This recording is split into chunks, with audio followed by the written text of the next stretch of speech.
doctora Marlene Arroyo. ¿Cómo está? Buenos días. Buenos días, Fernán, Moraima, Juan Carlos, y buenos días a toda la audiencia que siempre se conecta con nosotros a esta hora del Reto de los Teólogos. Y Fernán, hoy es un día muy especial. ¿Ah, sí? ¿Qué fue? Porque un día como hoy, en el año 1916, Juan Lugo dio su primera predicación allí en la calle Intendente, en Ponce, lo que abrió camino para el gran avivamiento. Desató una serie de cosas importantes. Exactamente. Un día como hoy, en la noche, fue el primer mensaje, wow. La primera predicación del hermano Lugo. Así que bendecimos a Pentecostés. Porque ese fue el comienzo de la iglesia pentecostal aquí en Puerto Rico. Qué tremendo. Años más tarde se incorporó ese movimiento, como la iglesia pentecostal Movimiento Internacional. Debería ser una celebración, grande. Debería, ¿verdad? Sí, debería. Claro que sí. Y lo segundo, traigo saludos y bendiciones desde Guayaquil, Ecuador. Así que le enviamos bendiciones. Le comentaba fuera del aire acá a los muchachos que estuve predicando allá en la iglesia Betel y también en la iglesia Renacidos para Conquistar. Y cuando estaba caminando por Betel para predicar, una hermana preciosa me detuvo y me dijo, le tengo una pregunta para el Reto de los Teólogos. Y yo, escríbame la pregunta. Así que bendiciones a la gente linda de Guayaquil, Ecuador, que están en sintonía con nosotros. Un abrazo. Esta hora. Claro Eso es. Gente linda. Me emociona sinceramente cuando esas cosas pasan. Que gente de Latinoamérica escuche Nueva Vida, lo que originamos desde San Juan, Puerto Rico. Eso es. Y que los recursos, ustedes cuando viajan, que nos puedan comparten, decir. que consumen el segmento, a mí me emociona, de verdad. Tienen la aplicación y nos ven. Qué Así bueno. que estamos contentos por el alcance. Eso lo hace el Señor. Tampoco espere que esa misma audiencia nos destituyera como teólogos. Al principio el segmento es con el teólogo Fernán Reyes, Morey Moyola y Juan Carlos. Ya no somos los teólogos que hacen la pregunta. Son ellos, ahora son ellos. Nos libraron. La audiencia hace con nosotros lo que le da la gana. Así que ¿con quién empiezas esta mañana? Deja que tú veas la oyente que me destituyó, se llama Maritza Pérez de Barceloneta. Sí. Ella pregunta, ¿podría explicarnos qué es la ventana de Overton y cómo afecta a los creyentes? Vamos a explicar qué es esto de la ventana de Overton. Mira, me pusiste a trabajar, ¿sabes? Me pusiste a trabajar con esta pregunta. Quiero comenzar de esta manera. Temas como el aborto, la eutanasia, temas como vientres de alquiler, pena de muerte, prostitución, son pecados, ¿verdad? Porque la pregunta es cómo esto afecta a los creyentes, así que voy a utilizar la palabra pecado. Son pecados que no aparecen en la agenda de política pública de forma natural y tampoco son temas que el electorado va a escuchar, ¿verdad? De los labios de un político sin que haya sido una respuesta sumamente elaborada, mira, milimétricamente estudiada para el oído de la gente, ¿no? Ahora, ¿cómo convencer a alguien, escucha bien, cómo convencer a alguien de actuar en contra de su fe? ¿Cómo convencer a alguien de actuar en contra de sus principios, de su conciencia, de sus convicciones? ¿Será posible eso? He aquí la respuesta. Transformarle la mente. Y en ciencia política se ha bautizado este término en este siglo como la ventana de Overton. Y yo te lo voy a explicar. Hay temas que son impensables. Y quiero explicarlo con un ejemplo. Con un ejemplo que cuando yo comience ahora, usted va a decir, no. Esto es impensable, esto es imposible, esto jamás va a ocurrir. Vamos acá. La primera etapa de la ventana de Overton es de lo impensable, de lo inimaginable a lo radical. Por ejemplo, es un tema que se sale completamente de nuestro campo de la visión. El ejemplo que te voy a traer, escucha esto. Vamos a legalizar el canibalismo en Puerto Rico. Vamos a comernos unos a los otros. ¿Verdad que esto es un disparate? Sí. Usted dice, ¿qué es eso? Eso es una locura. Esto es impensable. Pero, ¿cómo esto se va transformando la mente de la gente? Bueno, para cambiar esa percepción de que eso jamás ocurrirá. Esto es una locura, esto es un disparate. Pues ahora la gente se va a amparar, los que quieren eso, ¿verdad? Se van a amparar en la libertad de expresión.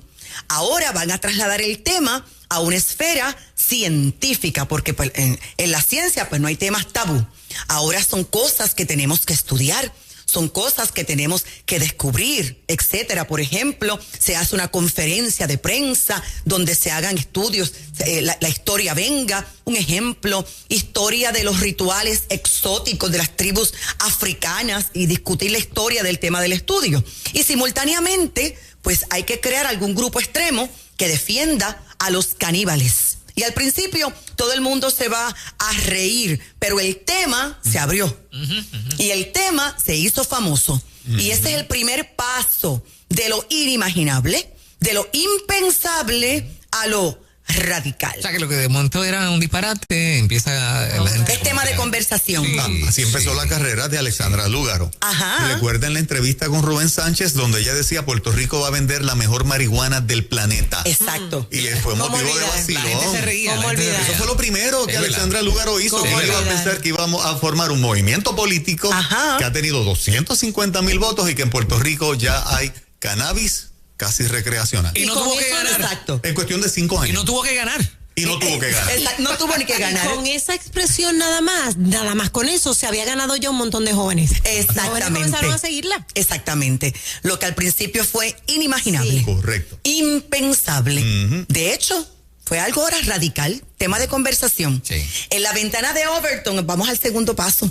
La segunda etapa es de lo radical a lo aceptable. Y en esta etapa, ¿qué es lo que ocurre? Aquí se sigue citando a la ciencia, porque ese discurso tiene que ser protegido. Y obviamente el discurso jamás puede parecer que es una opinión personal. El refugio, es decir, que ignoramos tener conocimiento, si sigo con el tema, sobre el canibalismo, y que si alguna persona se niega a hablar de ese tema, es una persona cínica. Es una persona inculto y la palabra famosa, intolerante. Así es. Entonces se condena la intolerancia. Y también es necesario, esto es muy importante, Juan Carlos, crear un nombre para este fenómeno. Porque hay que separar la palabra de su significado. Porque es que esa palabra canibalismo, comer seres humanos, eso está como feo, ¿verdad? Así que no. El nombre científico va a ser, aquí lo tengo, antropofagia. Y posteriormente antropofilia. Y entonces paralelamente hay que crear un precedente de referencia, ya sea tipo histórico, ya sea tipo mitológico, algo contemporáneo o simplemente un invento, algo que surja de la imaginación. Lo importante es que sea serio, que se escuche lindo, que suene bien, que suene bien, y que se haga legítimo, ¿verdad? Porque tenemos que justificar ahora la antropofilia. De hecho, ahora podría ser legalizada. Wow. Todo esto está en el oído de la gente y vamos a la tercera etapa. Ya esto se ve aceptable. Así que de lo aceptable en la ventana de Overton vamos a lo sensato. Y en esta etapa ya hay que promover ciertas ideas, tales como el deseo de comer seres humanos está genéticamente justificado porque eso es carne. A veces una persona tiene que recurrir a eso porque si se da una circunstancia apremiante para salvarse la vida, esa puede ser la solución. O algo tan sencillo como que yo tengo libertad, la libertad de comerme lo que yo quiera. Entonces, así que si quiero comerme un pedazo de Moraima, de Juan Carlos o de Fernán, pues eso podría ser aceptable porque podría ser mi deseo. Es lo que yo siento, es lo que yo quiero, es mi necesidad. Fíjate cómo esto va cambiando. Y los adversarios reales a esos conceptos, es decir, la mayoría de la gente, como decimos en el campo, la gente de a pie, que no quiere ser indiferente al problema, intencionalmente, ¿verdad?, se convierten para la opinión pública en los enemigos radicales, cuyo trabajo es representar la imagen de psicópatas, demasiados de derecha, demasiados conservadores, oponentes agresivos a la antropofilia, ¿verdad?, etcétera. Cuarta etapa para avanzar, pues este tema está buenísimo.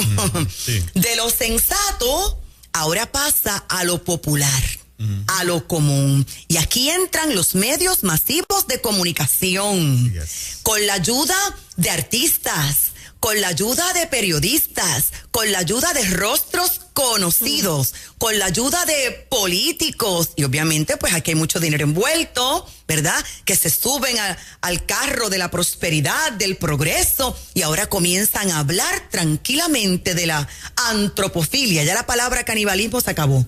Y este fenómeno ahora comienza a aparecer en películas. Ahora los artistas también, porque el tema viene en letras de canciones famosas y hasta los niños pueden cantar también. Quiero comerte, quiero comerte. Ay, Dios mío.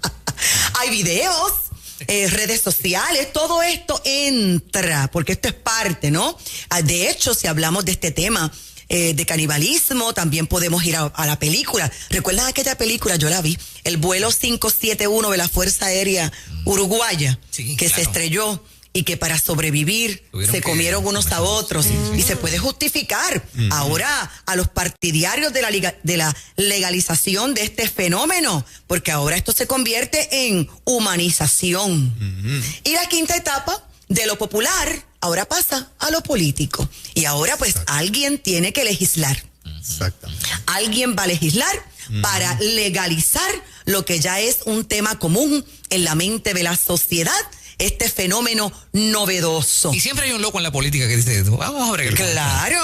Aplica todo eso a la ideología de género, donde Miss Universe Puerto Rico, candidata de Cabo Rojo, hombre biológico, estaba allí como una mujer. Sí, pasó por la ventana de Overton el proceso completito. Completito. Y entonces, para legislar, ¿no? Pues la prohibición de comer personas ahora quedó derogado. Ahora queda prohibido, ¿no? Así que, ¿qué es la ventana de Overton? ¿Y afecta a los creyentes? Ay, claro que sí. Usted sabe, yo soy pastora, usted sabe los creyentes confundidos que hay, ¿no? Y no, peor, usted sabe la agenda que han abrazado concilios completos, congregaciones. Bueno, yo vi una locura esta semana pasada, y permítame expresarme, ¿verdad? Una locura. Una pastora que dijo que si Jesús estuviese caminando como hombre Dios ahora aquí en la tierra, él favorecería el aborto. A esos extremos estamos hablando. ¿Qué clase de aberración? Exactamente. Teológica. Horrible. Esto es horrible.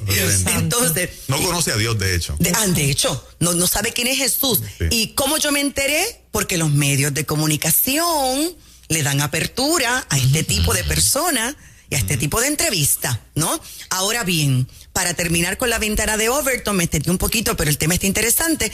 ¿Qué es eso?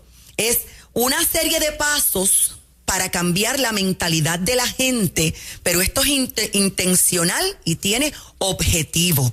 Vamos a repasar de lo impensable, lo inimaginable a lo radical, hasta que esto es un tema aceptable, un tema sensato, un tema popular, se hace un tema político, hasta que se legisla, y de repente la conciencia de las personas que tienen mentes pasivas, de aquellos que no tienen al Espíritu Santo, que son muchísimos también, de repente se establece un nuevo dogma, una nueva ley.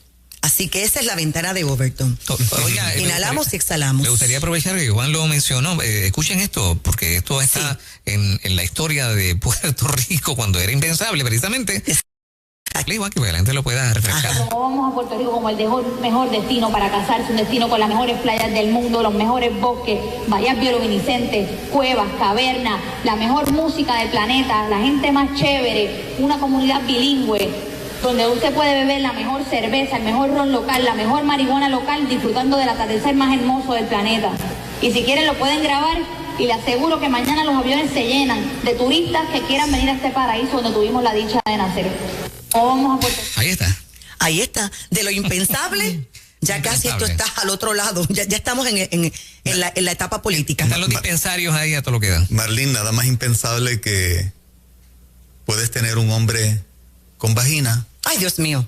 Y una mujer con pene. Ajá, impensable. Eso era impensable. Era impensable. Pero mira, ahora es la norma. Ventana de Overton. No es solamente la mejor marihuana, lo que dijo, la mejor música Están considerando a Bad Bunny a nivel del mundo como el mejor. En el paquete estaba en el paquete él. Como el número 1. Sí.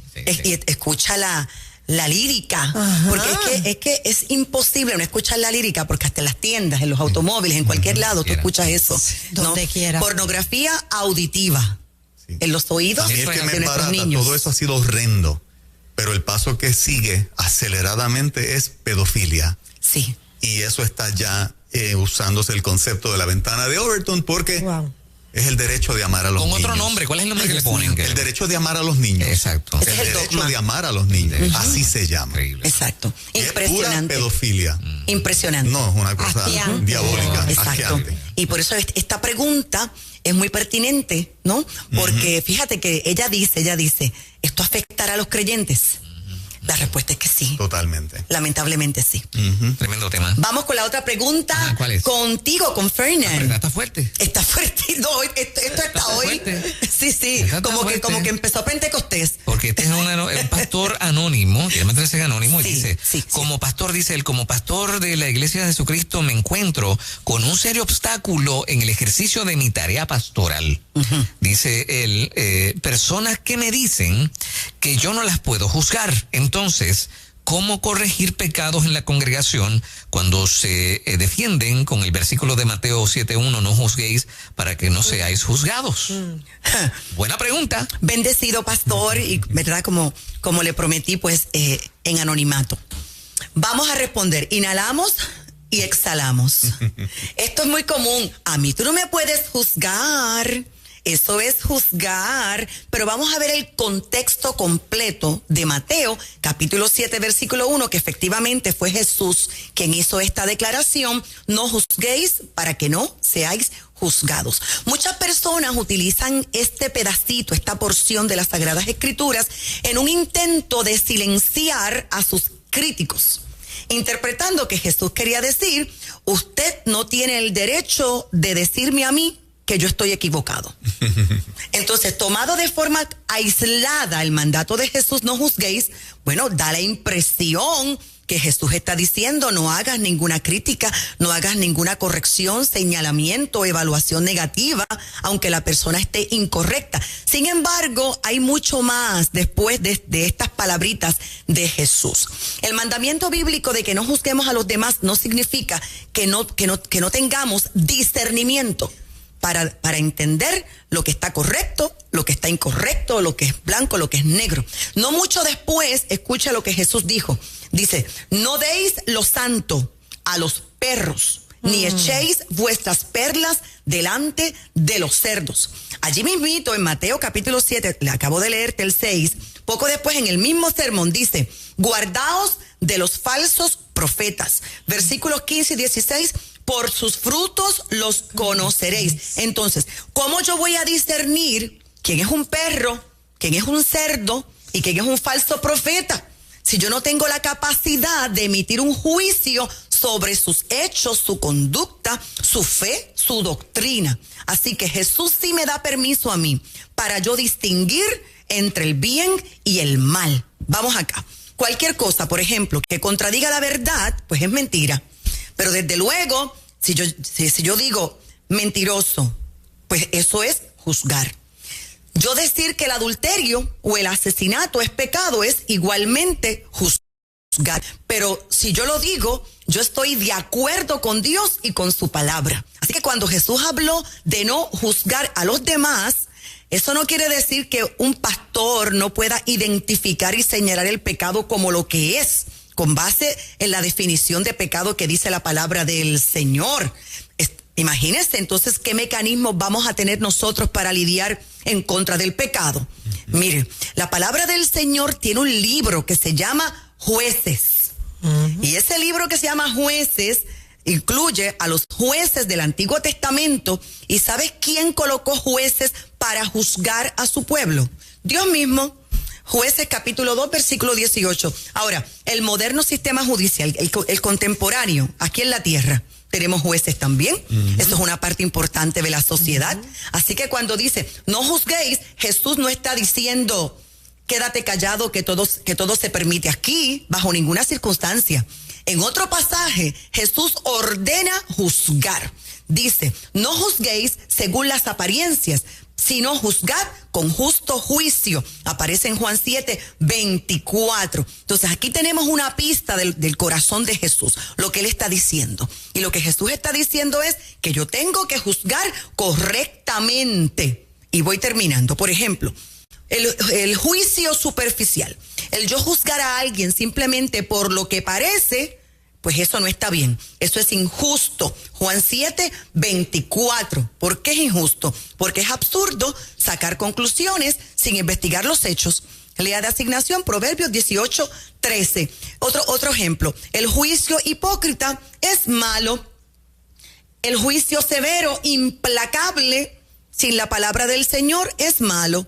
El juicio religioso y santurrón también es malo, ¿verdad? Porque estamos llamados a la humildad y la Biblia dice que Dios resista a los soberbios, Santiago 4:6, como el fariseo de la parábola de Jesús, que dice que él hablaba bien de él. Señor, gracias porque yo no peco, gracias porque yo no soy como aquel que está allí, aquel publicano.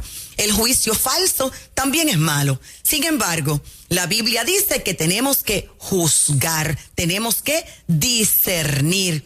Colosenses 1:9, rapidito.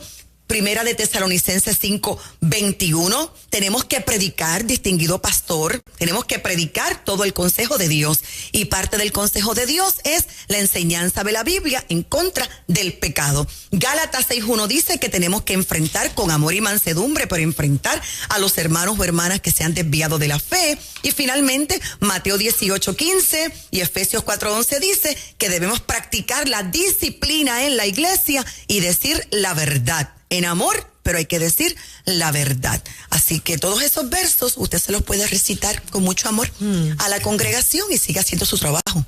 Marlene, no sé si estás de acuerdo, yo he aprendido en mi vida cristiana que quien me juzga es la palabra del Señor. Siempre es la palabra.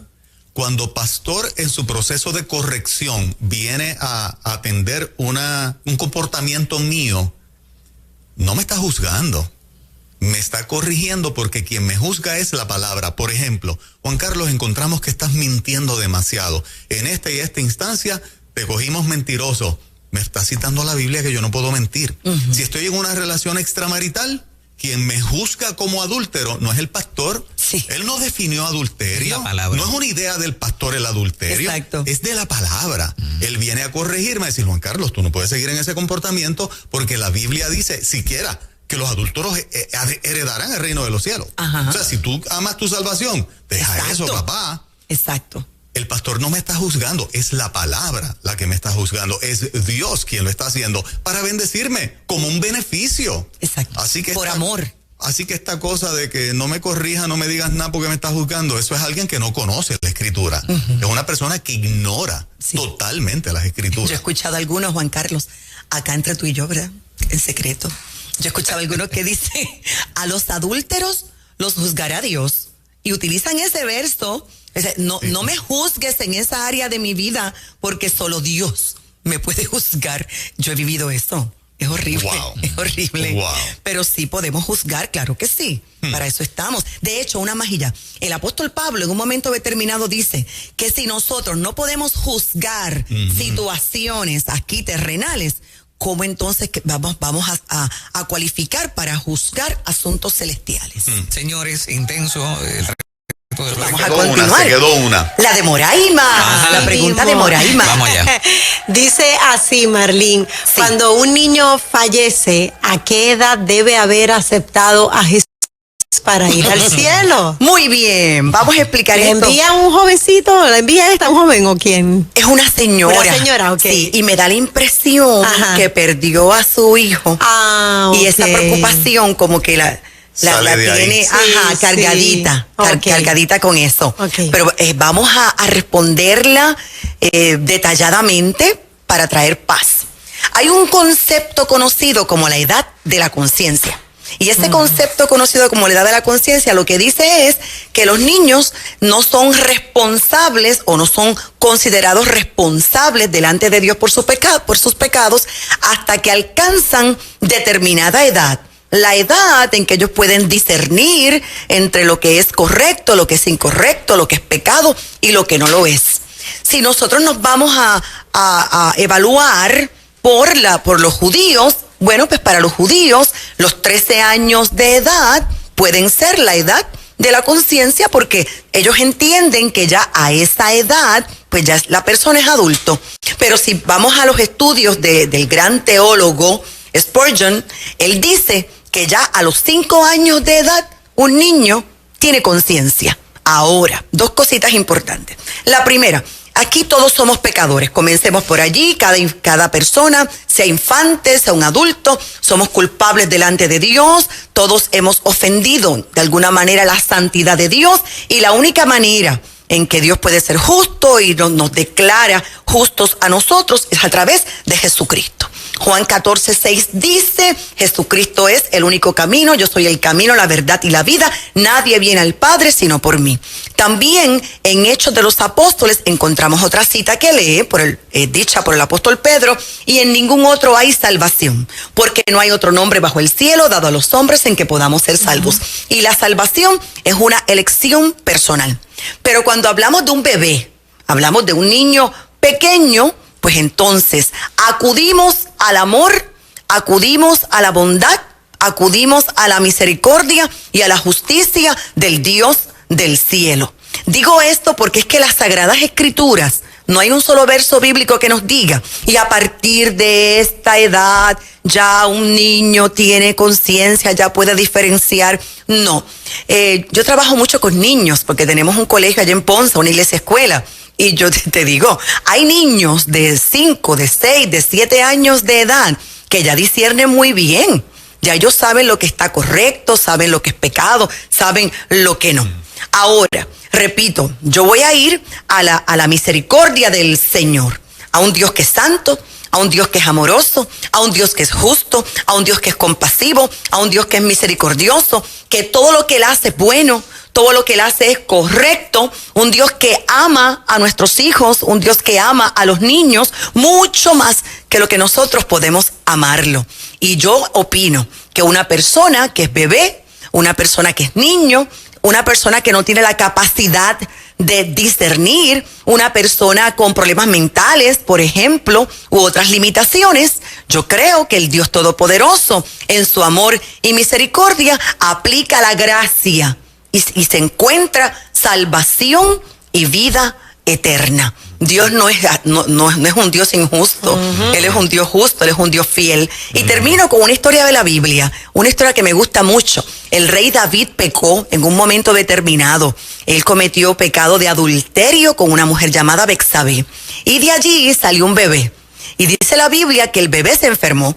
Y David estuvo orando, ayunando, sufriendo toda una semana, vestido de cilicio, suplicándole a Dios que le sanara a su bebé.